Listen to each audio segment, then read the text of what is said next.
Selamat pagi dan salam sejahtera untuk kita semua.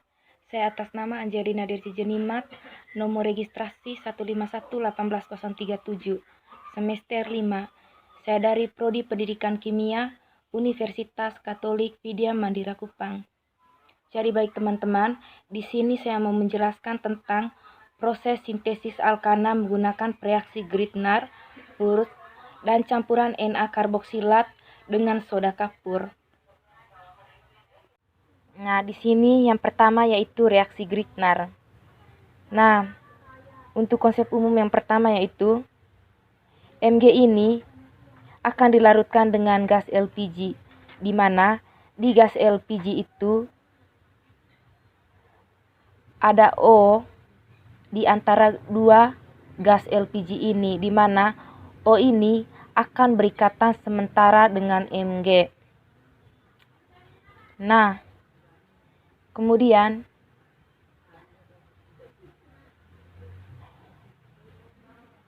O ini lebih elektronegatif dari Mg, sehingga Mg-nya mudah putus ke O, di mana O menjadi negatif dan Mg menjadi positif.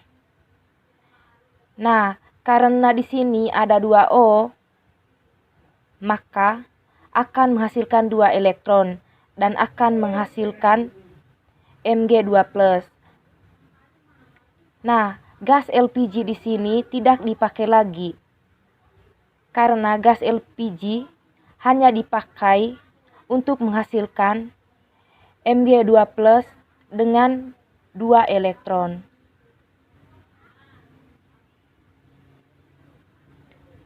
Nah, sampai di tahap yang kedua ini, di sini juga di mana R ini sebagai senyawa dan X adalah sebagai senyawa halogen, di mana di sini ada perbedaan keelektronegatifan antara R ini dengan X, sehingga R-nya mudah putus ke X karena X lebih elektronegatif dari R, di mana X menjadi negatif dan R-nya menjadi positif. Nah, nanti dua elektron ini akan berinteraksi dengan R, sehingga menghasilkan R tambah Mg2+ tambah X. X di sini sebagai sudah dijelaskan tadi sebagai senyawa halogen. Jadi X ini akan berinteraksi dengan Mg2+ sehingga menghasilkan R, Mg plus X ditambah dengan H2O sehingga menghasilkan senyawa ini. Hasilnya itu Mg2+ tambah 2 elektron. Nah, contoh senyawa yang saya gunakan di sini yaitu 2,2 metil 3 bromo pentana. Di sini, di senyawa ini ada gaya kolom dari C nomor 1 ke C nomor 2 dan ada gaya kolom dari 2 metil ke C nomor 2, sehingga di C nomor 2 ini terjadi penumpukan elektron. Begitupun pada C nomor 3 ada perbedaan keelektronegatifan. Di sini, mohon maaf, di sini ada gaya kolom dari C nomor 5 ke C nomor 4 dan ke C nomor 3 dan ada gaya kolom dari 3 bromo ke C nomor 3, sehingga di C nomor 3 ini juga terjadi penumpukan elektron. Nah, karena di sini terjadi penumpukan elektron yang lebih besar yaitu di C nomor 3, maka di sini ada perbedaan keelektronegatifan antara C dengan Br, di mana Br ini lebih elektronegatif dari C, sehingga C-nya mudah putus ke Br-, di mana C akan menjadi positif dan Br akan menjadi negatif, sehingga Mg2+ akan berinteraksi dengan Br- dan 2 elektron akan berinteraksi dengan C+, sehingga menghasilkan senyawa ini. Nah, di senyawa ini juga, karena tadi Mg-nya sisa 1, karena tadi sudah berinteraksi dengan Br-, di sini Mg-nya sisa 1. Jadi Mg ini akan berinteraksi dengan C pada nomor 3 sehingga menghasilkan senyawa ini. Nah, di sini juga ada perbedaan keelektronegatifan antara Mg dengan C, di mana C ini lebih elektronegatif dari Mg, sehingga Mg ini mudah putus ke C-, di mana C- menjadi negatif dan Mg menjadi positif. Nah, di sini dia akan berinteraksi dengan H2O. Nah, pada gugus H2O ini ada perbedaan keelektronegatifan antara H yang pertama dengan H yang kedua, di mana H yang kedua ini lebih elektronegatif dari H yang pertama, sehingga H yang ini mudah putus ke H yang ini. Sehingga OH ini akan berinteraksi dengan Mg+, dan H+ akan berinteraksi dengan C-, sehingga menghasilkan senyawa ini, yaitu 2,2 metil pentana, yaitu hasil sampingnya OH MgBr, dan ditambah dengan hasil samping dari reaksi yang pertama tadi dari konsep umum, yaitu gas LPG, yaitu CH3, CH2O, CH2, CH3. Oke teman-teman, untuk yang kedua yaitu reaksi Wurtz. Nah, untuk konsep umumnya kawan-kawan bisa lihat sendiri di sini, di mana di sini contoh senyawa yang akan kita gunakan. Ini ada R1 dan R2 juga. Untuk X-nya senyawa halogen yang akan digunakan.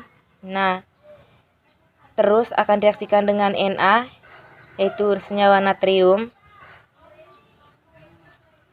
Nah, untuk yang pertama itu mekanisme dari konsep umum, yaitu yang pertama Na ini akan direaksikan dengan senyawa ether.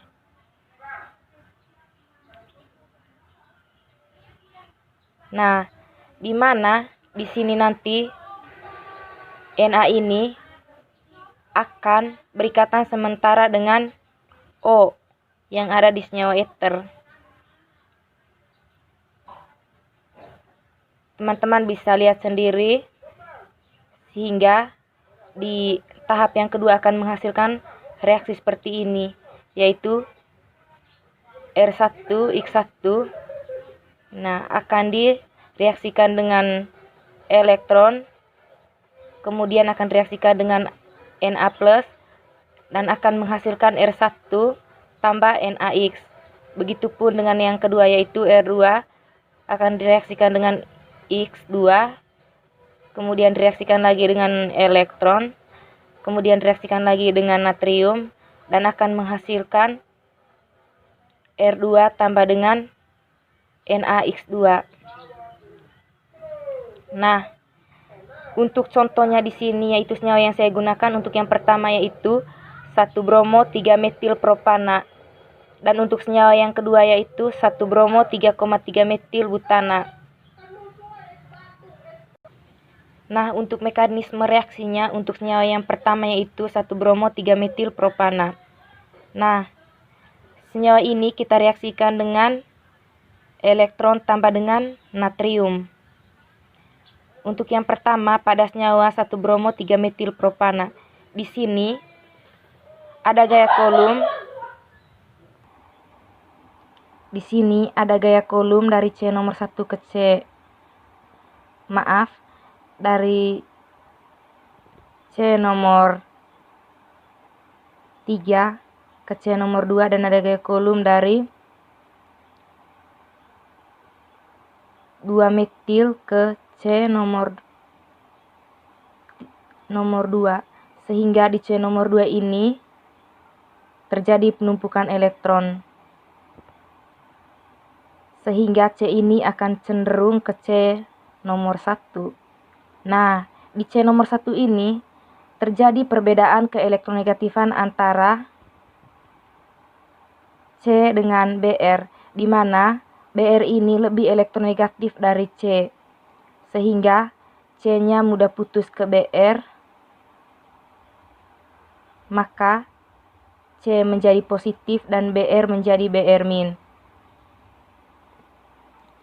Dan Na plus ini akan berinteraksi dengan Br min sehingga menghasilkan senyawa berikut,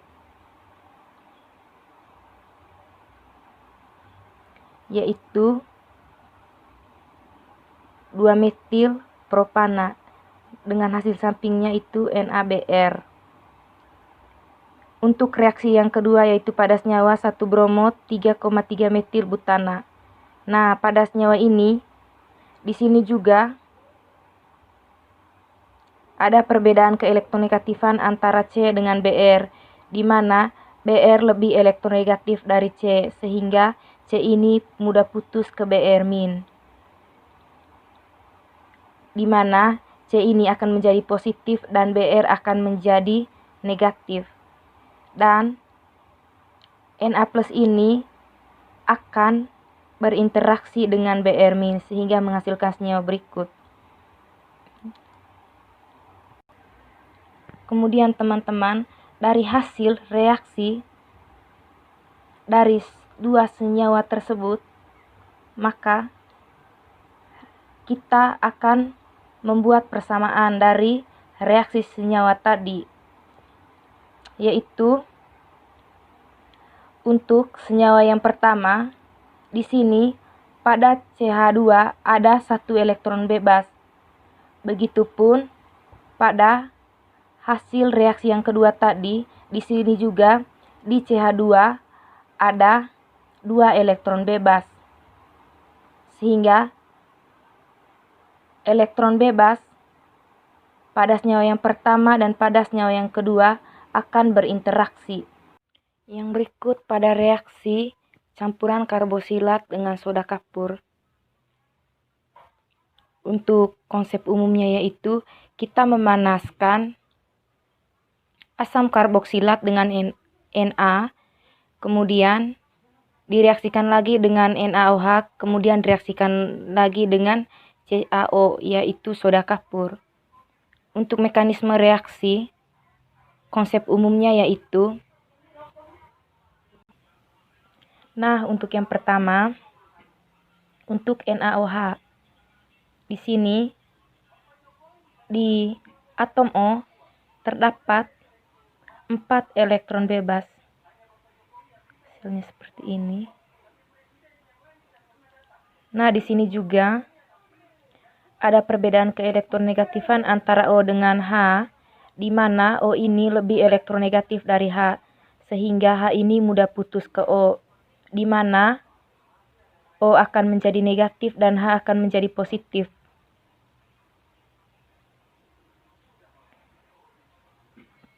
Sehingga menghasilkan NaO plus tambah H min tambah O rangkap 2 Ca.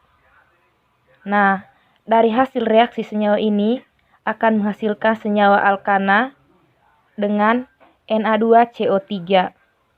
Untuk contohnya, di sini saya menggunakan contoh